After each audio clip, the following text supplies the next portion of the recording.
Roads? Where we're going, we don't need roads.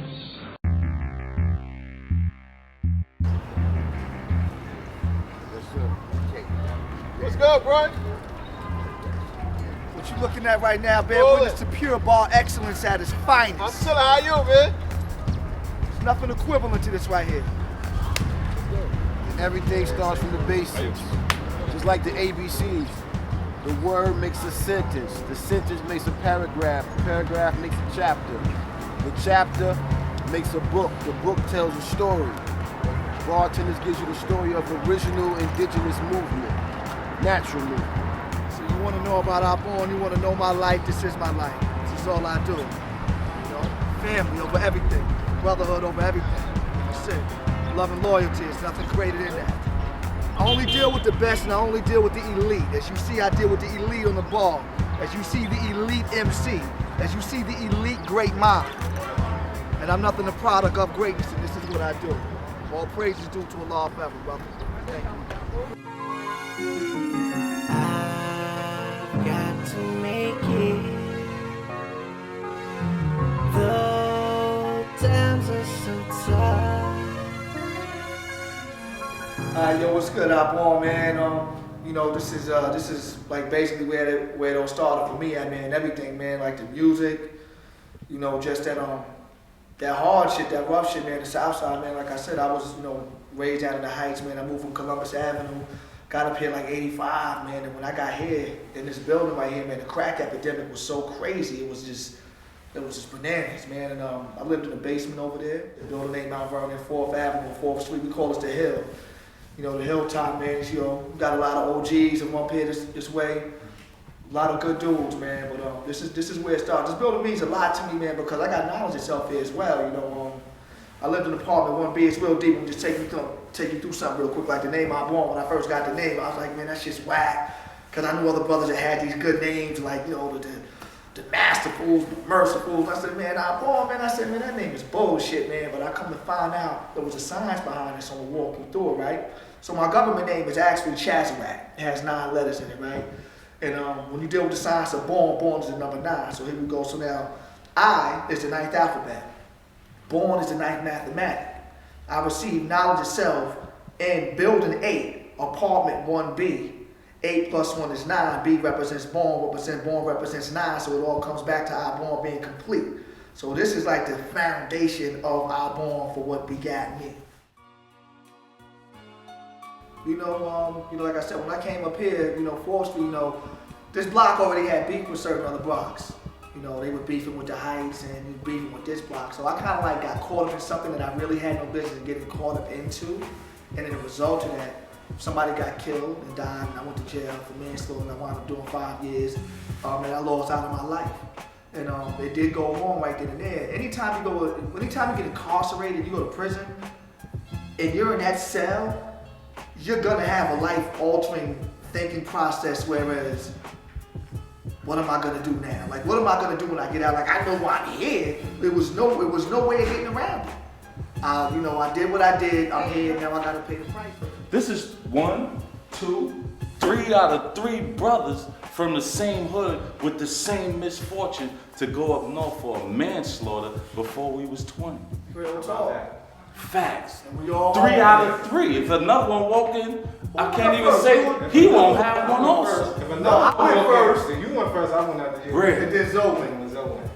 But we here, we blessed, and we a part of life that's continuing to live, man. And that's the blessing of This it all, is man. my We ain't give up, hood, man. This is Don't me. give up, man. I actually developed a plan in prison that I was gonna come home and do music. And that was my main goal. I said, I'm gonna come home, I'm gonna do music, I'm gonna get on, I'm gonna put my family on, put my nephew on, put my cousin on, we're gonna get on, we're gonna travel the world. The hit is cock it back, son, the black cat. I was rhyming before. Actually, I started rhyming when I moved to this building, building 8. I started rhyming. You know, I had people that lived over me, DJ Robin, the Mob, Alvin A, Tango Boys, Alvin A. What was it, the Money Mob, H.O.? You know what I'm saying? Money Mob and all that. So the hip hop up here, music up here was heavy. You know, we used to have block parties and everything. So I got involved in rhyming, and I did some demos before I went to prison. But when I got to prison, I really nurtured my craft. It was a funny thing that I was having a battle in the mess hall, and It was two MCs there, and they was battling, so I was like, you know what, I said, I want to get in the battle. So they tried to jump me, and there was this dude standing next to me, you know, had his hat on low. He's like, yo, don't even worry about this, shorty, I got this, I got you. And that was Black Rob. And after that, me and Black Rob became like the best of friends, and he was like, yo, he said, yo, you got a nice style. Yo, just write, just stay writing, man, like, yo, you could do something with this. So I'm like, all right, whatever, and every day, I look up, this dude will be standing in my cube, he got my headphones on. He's like, yo, come on, yo, go do what you gotta do. Yo, let's write. And he got me into just writing rhymes every day. And that was in Marcy. Then I wound up going to Krs-One. When I went to Krs-One, it just went bananas. I just turned into like an animal. Like, I destroyed any MC that came in my presence. Whoever came inside the Krs-One correction facility, they had to see me. And I had a crew called 7-Up. And we was kind of feared in the 90s, in the early 90s, all throughout the state of New York. Like, if you came to Krs-One, you know, you had to see 7-Up. You had to battle our born. If you was in up north from 91 and anywhere in the 90s, you was in there in that decade, and you didn't hear about 7-Up, you was in PC or the box. Facts. And that's facts. And then I came home, still putting in work. My cousin PG, my nephew PG, my cousin Great Mind, we just putting in work and doing songs at Ronnie J's crib, H.E.T.O there. We just putting in work, and guy by the name of Nick T said, yo, I'm gonna bring you to Pete Rock's house. You're gonna do a promo for Hot 97. They had a Future Flavor joint at the time.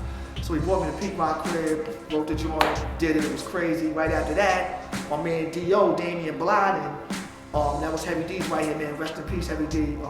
He was working at Universal, he was an A&R. He sent my man J.H.E.T.T to come get me. J.H.E.T was working with them, he was running with AZ and all. So J.H.E.T came and got me, like, yo, D.O wanna sign you. Like, you wanna sign me? You serious? Jumped on the Metro North, went down to Universal, and D.O introduced me to everybody. I mean, I'm sitting in front of Craig Cow, and I'm in front of like just doing songs with RZA, and it was bananas with Great Ryders. And Krs-One heard me on a song that I at least expected him to like me on.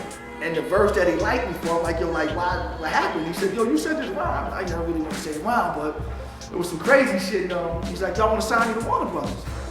And he signed me, man. He signed me to Warner Brothers, man. They flew me out. Well, actually, we went up to Hot 97. The next night, we freestyled on Funkmaster Flex. He immediately put me in the studio. He flew us out to LA, and we just started recording the album and started working like that. So, but I had the opportunity to be around some real legendary MCs. What happened was with the career, why I didn't get to the point where I was supposed to be because I didn't understand the business. That was number one. You know, when you're a hungry MC out here, all you thinking about is going in the studio, making records, you know. So you dealing with somebody that never had no money before. These guys give you money, you know, you get a $100,000 advance check, and you know, you run around here buying Jeeps and just smoking a shitload of weed. I mean, it was 156 and Broadway up every day, smoking the finest buds you could possibly imagine. You know, just living a life, man, and at that time, they gave Krs-One $5 million to be the VP of Reprise Records. So he took 2.5 of that, and he signed me, he signed Thor. He said he felt obligated to sign Kool Herc because he was the godfather of hip hop, just gave this dude $300,000. Yeah, facts. Hip hop, take that. Gave Mo D $350,000, we owe you. You know what I'm saying? So at the meeting after this, you taking the white man's money, and ain't no money coming in. He want to know, like, yo, where's this money at? I just gave you $5 million. I cut you a check for $2.5 million. You're supposed to put out Born out. You're supposed to put Thorell out. You're supposed to put Kool Herc and all these other people out. Where's the money at? So it started getting hot on KRS's end. So now, while I'm out here in the streets, I'm out here tearing this money up. Money getting low. Yo, Krs-One, I need some money. Fly me out to Cali. Oh, I'm gonna cut you a check for $25,000. Listen, boy, you need to take it easy with this money because this money is made for you to survive off of. I'm not really understanding that because I'm out here living in the streets, so I'm like, yo, I got bills I gotta pay. I'm not here just living with my people. You know, so they gave him the other $2.5 million. Krs-One been in the industry for years, so he understands the ins and outs of the music industry. So what did he do? When they was about to fire Krs-One, I had no knowledge of it. Krs-One turned into a preacher. You know why he turned into a preacher, right? Because because now your money becomes tax-free. You don't gotta pay no taxes on that money. So now he got this $2.5 million plus whatever little bit of $500,000 that he had in his pocket now. He told him before they was gonna fire him, he said, I'm resigning. So now he resigned with probably damn near $3 million in his pocket. So then I got the word like, yo man, Krs-One's about to get fired. So I called him like, yo, what's going on? He's like, yo, once again, fly me out to LA. He said, listen man, you know, it's not working out here with me. You got two choices. He said, you could stay here in Warner Brothers.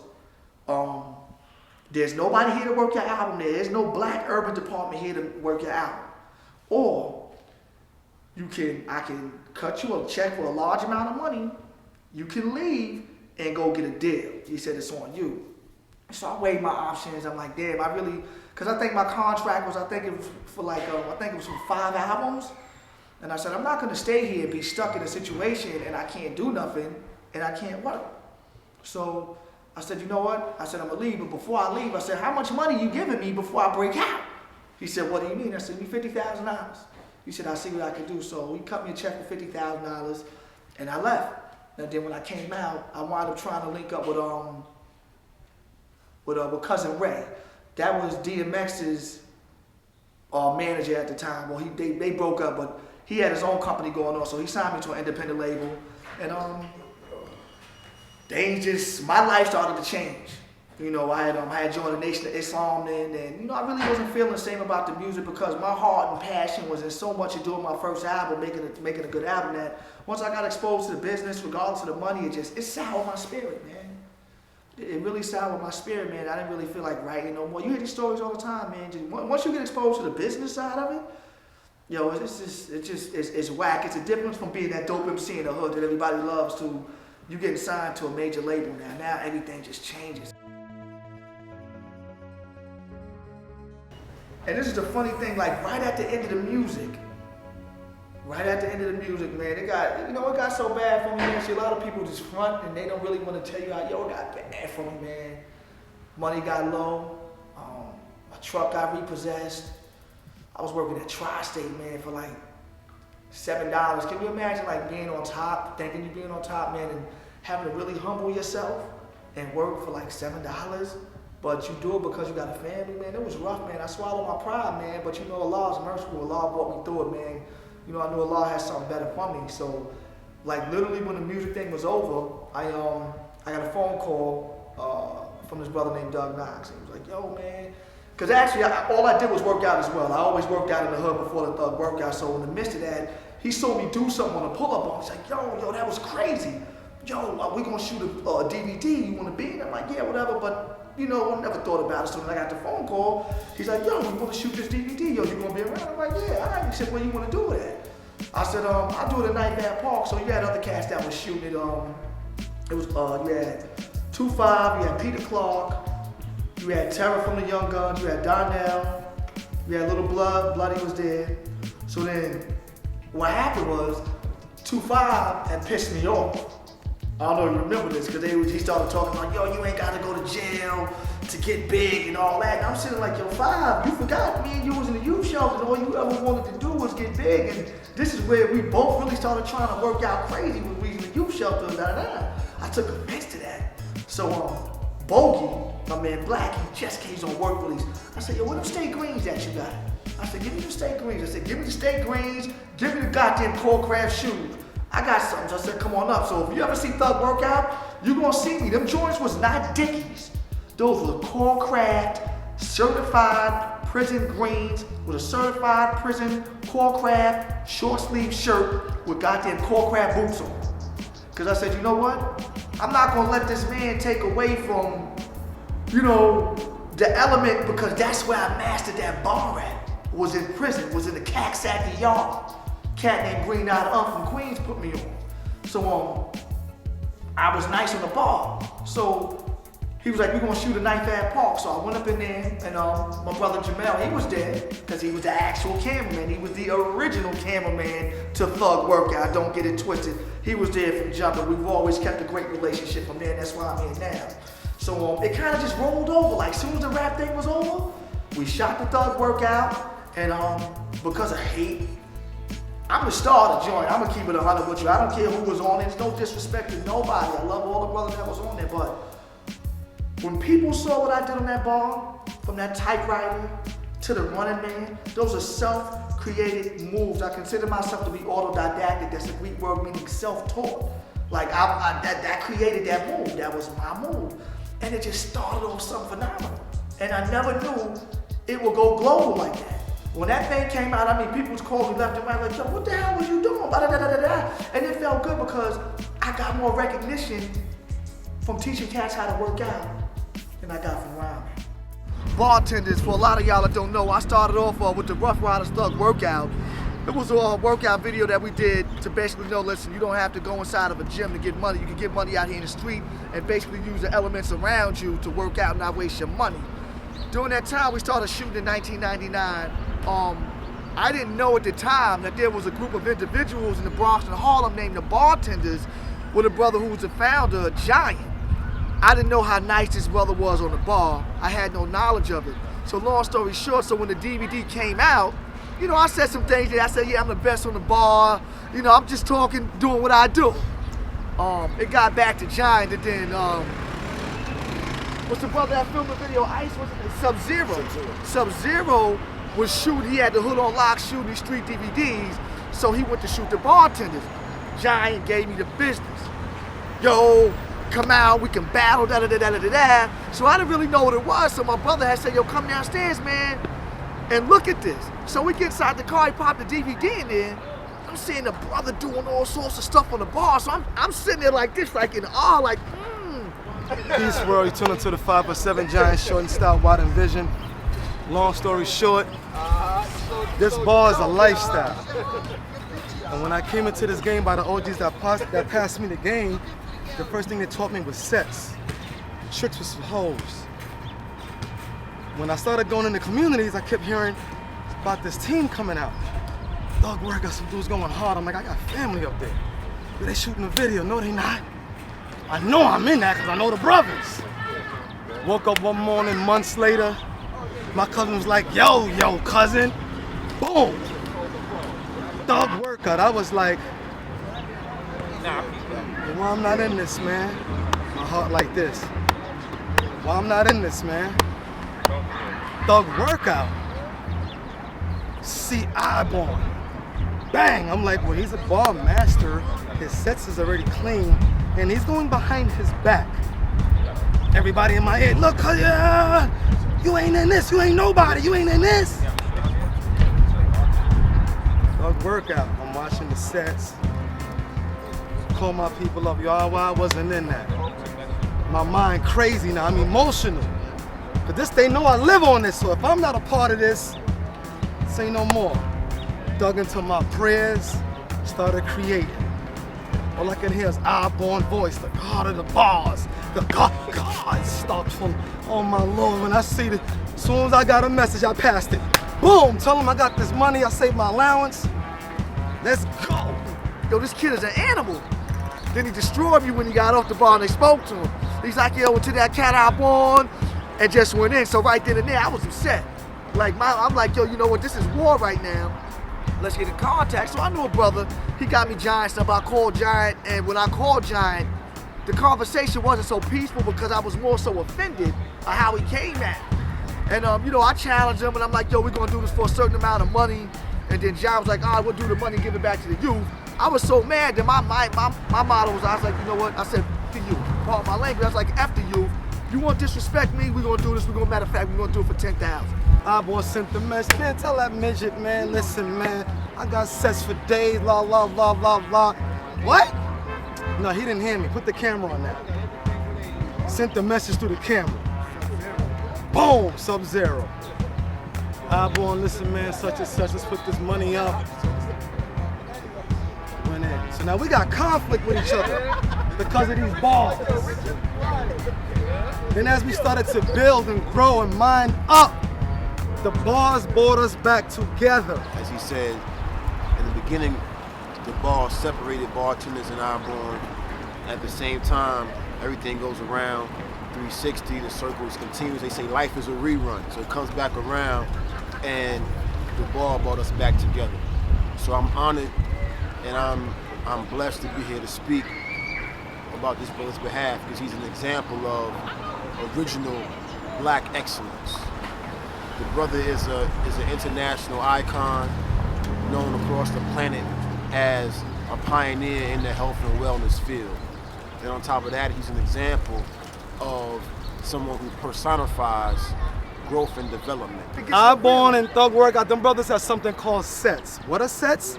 Pull up, push up, dip. Right now there's people out there trying to transcend the game and mix it with another concept. You know what I mean? This ain't come from the streets. This was created by the great mind of these individuals here. So Bone was already ill at what he was doing. And then 2-5, I never met him. So when they called me from YO saying we want bartenders to perform a respect, a tribute to 2-5 in a Dole Center, I was like, this can't be possible. I never met the man, but I'm coming to do a whole performance, so I will give y'all a copy of that footage. You will see us in a Dole Center, wilding out. So this is our lifestyle. This ain't a workout for us. We say pull up on these bars, we mean pull up on these bars, don't wind up behind the wrong bars. So there's a whole mental, physical, and spiritual concept to this. I just want to say Osborne's energy is needed in the community. You know what I mean? Brothers like him is needed in the community to keep that balance. Real talk. If you ever meet him, the energy and the embracement, how he gonna show you, and you know what I mean? Just the whole aura is needed. It's needed in the hood, it's needed everywhere, but you know what I mean? Salute that man. If I did it over, I want to have this. So everything that I went through for a reason for me to come out at the end like this. So, I mean, there's some things I would like to tweak. I would, definitely want to, if I could go back, I would tweak some things, but for my incarceration to everything, it was all a mindset. You dig what I'm saying? And it all evolved into this. If I do anything different, I might not have none of this. So even with the music, you know what I'm saying? Like, a lot of people like, yo, why you don't rap no more? Why you don't do this? Because it takes away from this. Like when I first started rhyming, she was 2 years old. I got on a song called Theology. She was literally 2 years old and she knew all the mathematics. What's your name? My name is J.H.E.T.O. Well, I want to hear you say your mathematics. Knowledge, wisdom, understanding. My little man, he's different. He's he's the better me. He's fly, he's flashy. He has immortal swag with him. He's a future basketball player. That's his thing. He loves to play basketball. And this little girl right here, man, that's the movie director. She's a movie star. That's Chance. I know she wanted to do something. She do it all. No. No. No. Do it. No. Check it out. Let me tell you. Chill. So if I'm at work, right, and I call, and I'm like, yo, don't get shy now. If you're gonna get shy, you're not the movie star, right? You gotta be a champ. So I call her, and she'll pick up my wife's phone. And I go, can we ready? I go, ding. And I go, no, not yet. And I go, hello, can we speak to your mother? And what do you say? Because you're the receptionist. What do you do?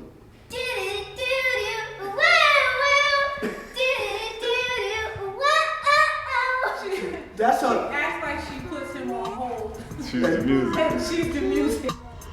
God, you destroy. Born. Cypher. Peace.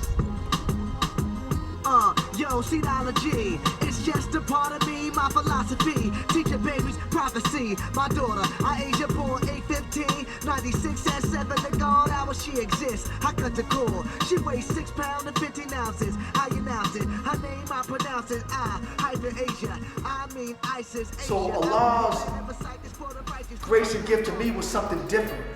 You know what I'm saying? Because the pull-up thing is about health and awareness. So I guess that was my gift to give back to humanity, man. Was a conscious way of working out and that type of formula right there. So that's kind of like the nutshell of it was. Like as soon as the rap thing literally like came to an end, that Thug Workout thing popped up. And after that, man, 15, 16 years later, I'm like the godfather of pull-ups, and it's crazy that I get requests. I got like fans in Australia, you know, people that just hold me in high regards, man. You know, things like that humble me. You know, little old me. You know, Chaz Taylor from Building 8, Mont Vernon, 4th Street, New York. I've got to make